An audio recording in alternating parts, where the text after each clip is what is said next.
Fear. We all know it as a sense that every single one of us feel, but it's much more than that. What if I told you that fear is the greatest weapon known to humanity?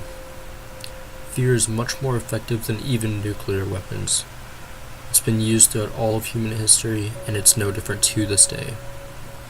Many of us white men and women have fear being called a racist, fascist, or whatever other label we may be given, simply for advocating for ourselves. Some have simply toned it down to protecting our Western culture. However, many of us have unfortunately begun to advocate against our self-interest, against their own self-interest. And with this fear that they have given us, we have become weak. We now simply sit back and watch as many non-white migrants flood into our own lands like a moth to a flame.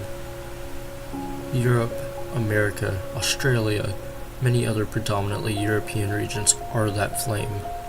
This is unfortunately fitting, as our own lands are in flames now with this mass movement of peoples. We must simply watch as they come in by the millions and change our nations right in front of us. They change our nations into this place that hate us. Through fear, they have only brought more fear. Many are now afraid to walk outside in areas that were once kind, clean, and crime-free. Dark days are upon us all. But all hope is not lost. Fear has one crucial flaw: the people saying, "I am not afraid."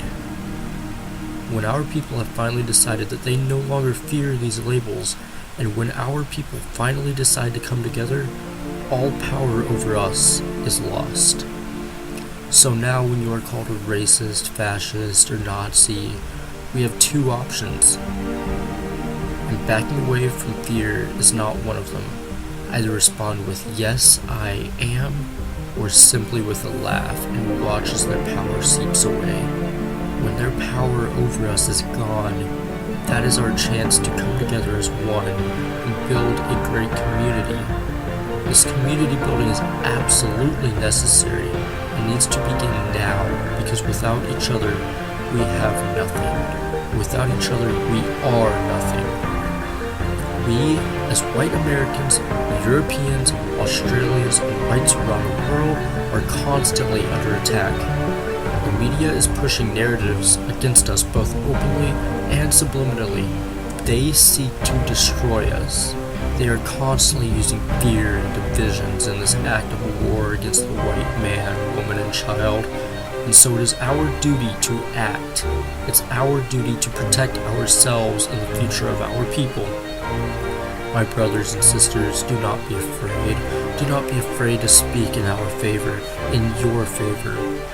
You may feel as if you are stranded in a sea of people who do not think like you, in a sea of people who are not like you. But these are great times we live in. Though we may be surrounded, there are many of us out there, from city to city, state to state, country to country, and continent to continent. We are here, and we can come together. My fellow Europeans, I ask of you now, do not be discouraged. We are with you. We are with each other. We will not simply disappear so long as we act.